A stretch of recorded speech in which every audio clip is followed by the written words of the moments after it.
Okay, welcome to Discover Your Watercolor Art Style, and let's get right to it. And we'll get started with the first one will be experiment with techniques.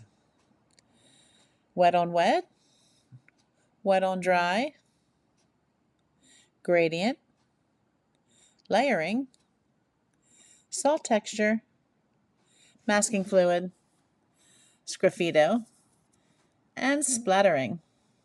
And here are the different techniques right on the screen there for you. There's the wet on wet, wet on dry, gradient, layering, salt texture, splattering or spattering. I say splattering, masking fluid, and sgraffito. I like to sgraffito. I use a credit card. You can use a palette knife, make those nice scraping of your watercolor paper just to make interesting texture.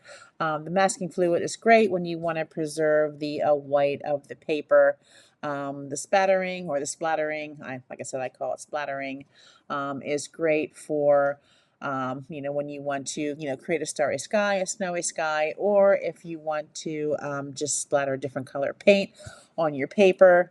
It's just fun. Salt texture just creates really fun textures on your paper. The second way is playing with color palettes. The monochromatic.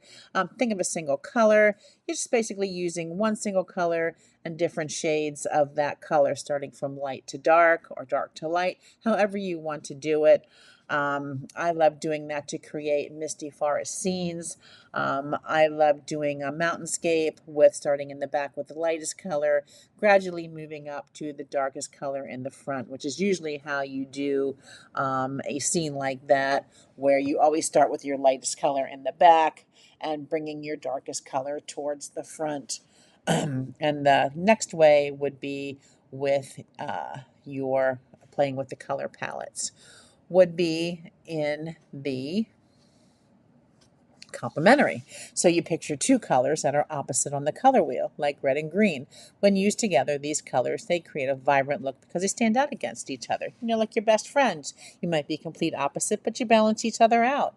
So it's excellent for making something stand out because the contrast between the colors, it grabs the attention. Like Christmas colors, red and green. They complement each other to give that festive look. Just like, Christmas. I love the colors of Christmas, the red and green, silver and gold, just fun. Then you have the analogous colors, three colors that sit next to each other in a color wheel, like red, orange, and yellow. They naturally work well together because they share common hue and are often found together in nature. They give that, cohesive look, and like a gradient colors, and they blend smoothly and into each other. Analogous colors, they're fun. Another way is to seek inspiration from nature, has a boundless source of inspiration for watercolor artists. From the intricate details of flowers, the movement of water, and the vibrant colors of the sunset, you can observe many natural elements to include in your watercolor art style. If you're stuck for something to paint, just go outside your front door. You'll find something out there. The nature is just beautiful. There's always something to paint outdoors. Explore different subjects. Watercolor is so versatile.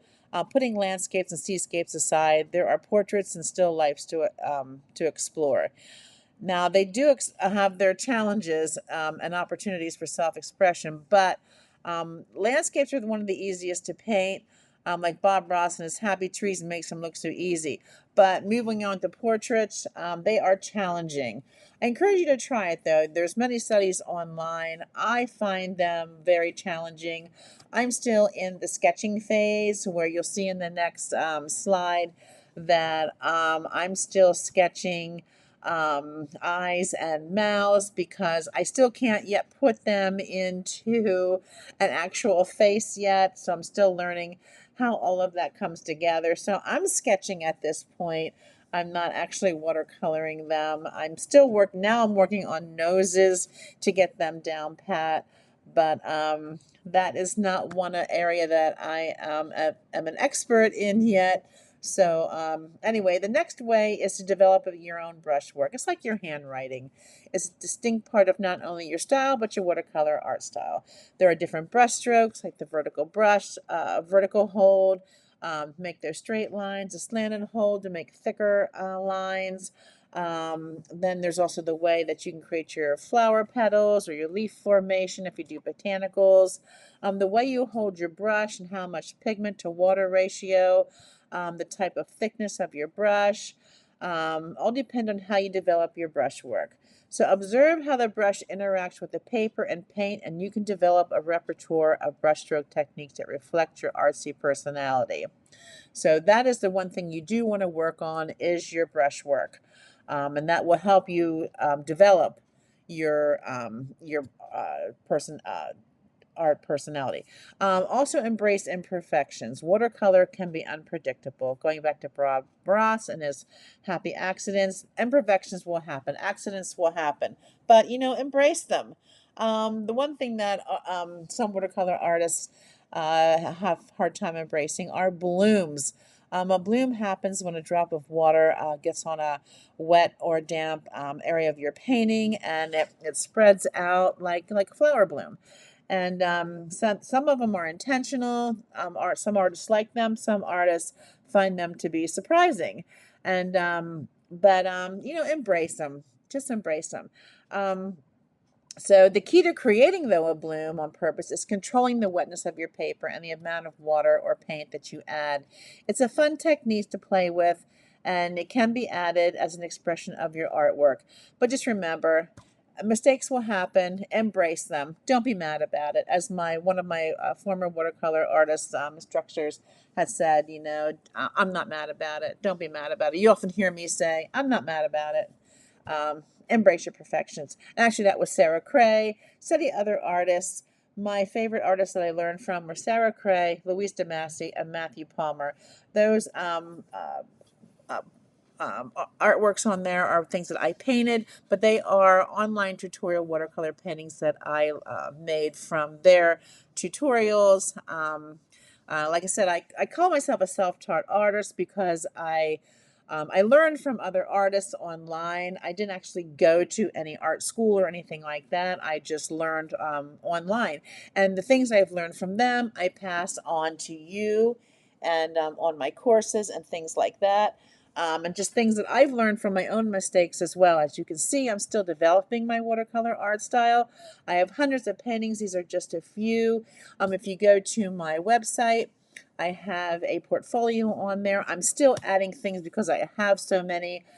Just trying to get the photos downloaded or uploaded onto my website is time consuming, and just trying to get them photographed properly is another thing. So, but yeah, but I do have lots of them. But I do have an actual, I call my art style right now, is my favorite things to paint are landscapes and seascapes. But with each painting, you'll uncover new parts of your artistic voice, ultimately leading you to a style that is uniquely your own. This won't happen overnight or even next year. It could take several or many years to develop one particular art style, but you will find one along the way. Compositions you love to paint and will create many more, like me, my landscapes and my seascapes. So, but hey, I am so glad you were here. I'm so glad you watched if you made it this far. And but don't forget to visit my website, colorfulcreativewatercolors.com. I have a Facebook group, Watercolor Tutorials and Inspiration. I will have everything linked below. And I also have a free course, Coastal Watercolors. All of that will be, like I said, linked down below. But so yes, so hey, stay colorful, stay creative, and have fun. Thanks for watching. Bye-bye.